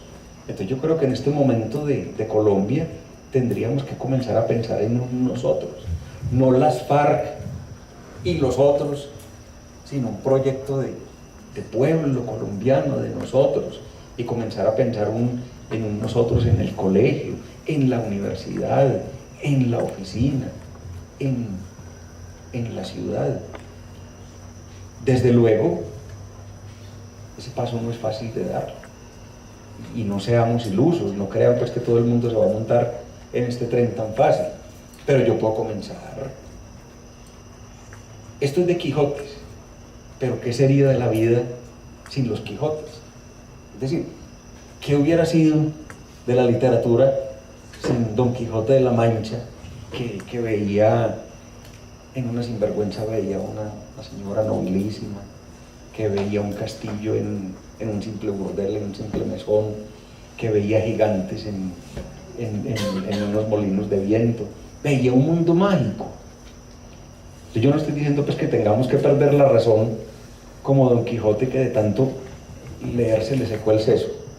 Hombre, pero yo creo que sí tenemos que ponerle un poquito de alegría al mundo, porque es que si no lo hacemos nosotros, los que lo ven todo negro lo vuelven negro. Entonces nosotros, los que tenemos la posibilidad de ponerle un poquito de luz y de color y de música y de alegría al mundo, tenemos que hacerlo.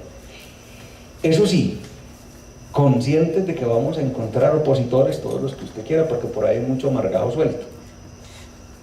Pero si hay amargados sueltos, hombre, es la hora también de soltarnos los que vivimos de otra manera, y tenemos que ser levadura en medio del mundo. Eso es lo que yo creo pues que puede hacer el personalismo. Yo tengo una reflexión cortica, 10 segundos. Cuando a José Saramago, el escritor portugués, entre otras cosas, empezó a escribir a los 50 años. Miren qué anécdota tan linda, ¿no? Ganó el Nobel a los 70 y pico, pero empezó a escribir a los 50. Le preguntaron en la televisión española, a los pocos meses después de haberse ganado el Nobel, bueno, ¿y para qué sirve la literatura? Que es la pregunta que me hacen muchos estudiantes de primer semestre también. Y Saramago se quedó pensativo 10, 15 segundos. Y le dijo, la literatura no sirve para nada. Y este periodista pues, se quedó estupefacto ante la respuesta. 5 segundos después le dice, pero desde que comencé a escribir y a leer, soy mejor esposo, mejor amigo y mejor vecino. La reflexión de un Nobel que fue, o que será recordado por su postura combativa, una ideología muy fuerte frente al neoliberalismo, el capitalismo, etcétera, etcétera. Pero es una persona que supo ver más allá de las ideologías, ¿no? Supo ver más allá, y todo valiéndose de la literatura, de la magia de la palabra escrita.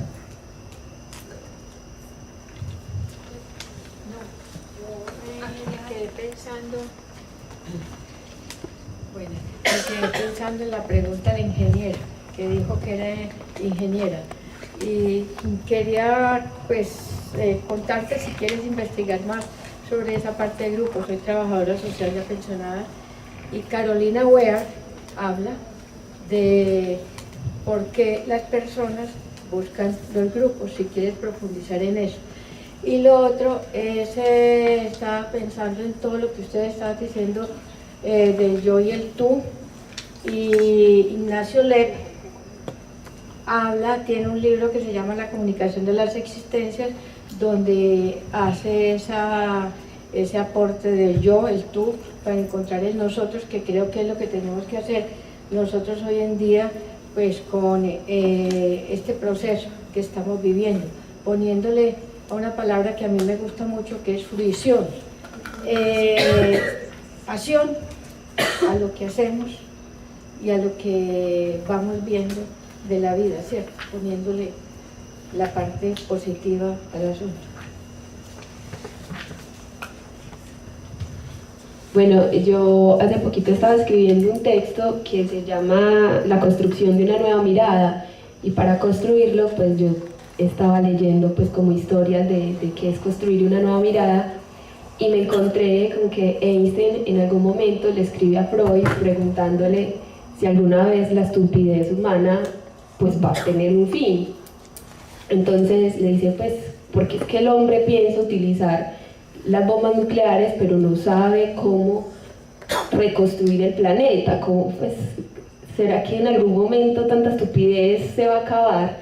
Entonces Freud le responde que el ser humano es habitado por dos pulsiones, una de vida, que es Eros, y una de muerte, que es Tánatos. Entonces, y le decía que son dos fuerzas divinas y que depende de nosotros cuál gane. Entonces, pues a mí me parecía muy interesante lo que tú decías, porque yo siento que tiene relación con eso. Pues como uno se identifica con varios grupos, o uno escoge un grupo, porque uno necesita una identidad. Y eso es lo que le da el acercarse a una civilización, el escoger una sociedad, ¿cierto? Esas son las culturas, como un identificarse con algo. A lo que hay que llegar es no permitir que esa identificación nos aliene. Y yo pues también decía en unos textos ahí que las civilizaciones y las religiones son los dos grandes caminos que la humanidad creó para domesticar al ser humano, para que prime el ángel bueno y no el malo. Bueno, respecto a eso, yo pues también descubrí, pues leyendo algunas cosas de Freud, que Freud decía que el hombre llevará siempre juntas esas dos dimensiones, la de vida y la de muerte, pero la vida tiene más fuerza que la muerte, pues el amor es la energía que permite abrirse al otro y eso puede salvar a la humanidad. Entonces, frente a todo este mundo de guerra y de desolación, lo que nos puede salvar es el amor y la posición que tengamos frente al otro. Y respecto a lo que está pasando ahora en Colombia, es pensar nosotros cómo estamos acogiendo a los disidentes de las FARC o de las guerrillas pues emergentes de Colombia. Y es que pues a nosotros parece muy fácil hablar porque eso pasa en Tumaco, porque eso pasa en el Urabá, pero por ejemplo a la enseñanza no ha llegado todavía la hija de un guerrillero. Entonces nos es muy fácil decir, ay no, perdonemos, o ay no. Y hay una cosa más compleja todavía, y es que los que no queremos perdonar somos los que no hemos sido víctimas de la violencia. Y es porque nos cuesta acoger al otro desde la praxis, ¿cierto? Porque la teoría pues no la sabemos de memoria. Y pues también hay una cosa que es muy interesante, y es que se dice que la angustia mueve al ser humano a preocuparse por las cosas. Y lo que ahora nos está moviendo como colombianos es la angustia de ver que nos seguimos matando unos a otros. La angustia es lo que puede salvar a las personas. Hay algo que es que entusiasmo es una palabra griega que se compone de ente y osmos, que significa tener un Dios adentro. Y yo pienso que como cristianos, más allá de, pues, como de nuestras posiciones ideológicas, es sentir que hay un Dios que nos habita, independiente del Dios que sea, y ese Dios nos tiene que llevar a acoger al otro, aunque sea guerrillero.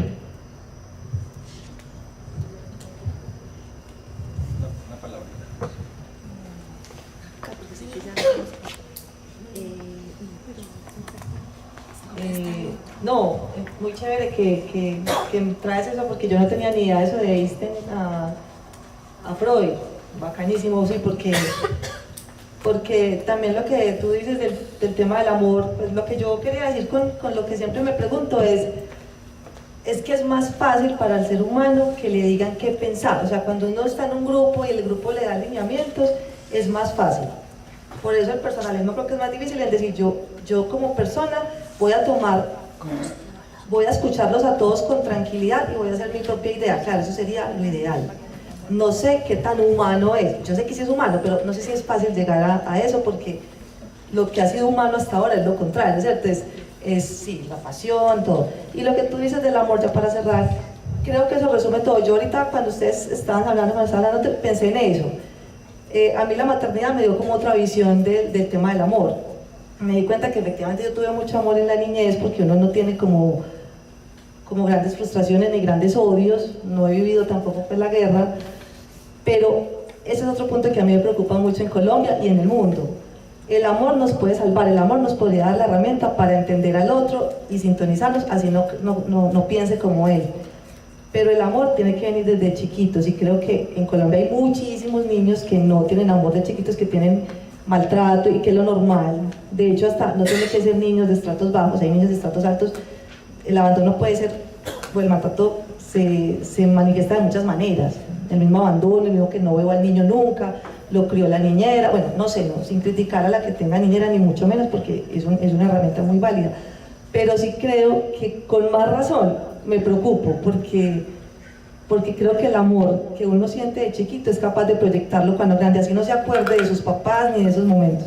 Y creo que en el mundo hay muchísimas personas que no lo tienen, y que tienen todo lo contrario. Entonces el hacerme adoptar a un grupo y matar es muy fácil cuando desde chiquito eso es lo que yo tengo en la mente. Así mi papá no hubiera sido asesino ni nada, pero lo tengo porque me maltrataron. Entonces creo que con más desasosiego miro el mundo, pues digamos así, sin ser negativa. Yo te entiendo que uno tiene que empezar por sembrar un granito, pero desde ese punto de vista del amor lo veo mucho más complejo, pues, sobre todo en Colombia. Buenas noches. Hace ratico quería hablar, pero tenía 5 cosas para decir, pero la atención al tiempo voy a hablar acerca de la participación tuya, Catalina. Alejandra, bueno, gracias por compartirnos lo que nos compartiste. Yo también soy apasionada por la etimología de las palabras. Entonces, cuando el profesor dice que una de las vías para la disolución del yo en el posmodernismo es la lúdica o el entretenimiento, yo haría una distinción entre las dos palabras.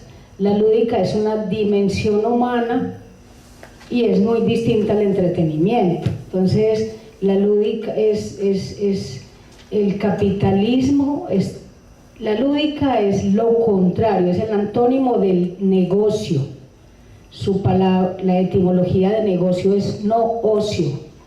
Así que la dimensión humana de la lúdica, que es nuestra capacidad de jugar, y es la capacidad de la gratuidad, y es la capacidad de entender al otro y a la otra como apertura y no como instrumento, en tanto me sirva el otro y la otra, o como analogón, en tanto se parezca a mí.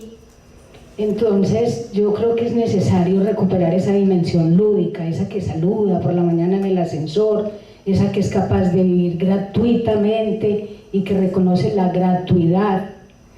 Y para terminar, me alegró mucho oírle al poeta hablar de Matilde Espinosa, porque también cuando hablamos del otro se nos pierde de vista la otra, y esa es una poeta muy importante en Colombia, Matilde Espinosa, muy poco reconocida en las esferas académicas, como Mayra del Mar, como Maruja Vieira, que está viva, y que han pensado la otredad y la alteridad desde su ser mujeres. Entonces, filosóficamente, políticamente y pedagógicamente, hablar del otro no es lo mismo que hablar de la otra. Esa otra hay que explicitarla. Las mujeres y los hombres vemos el mundo distinto, somos distintas, y en mi caso mi trabajo es para que esa diferencia no se traduzca en desigualdad. Por eso me alegra mucho, profesor Juan Esteban, que hayas mencionado a Matilde Espinosa como una poeta que escribió en un momento histórico muy importante. Gracias.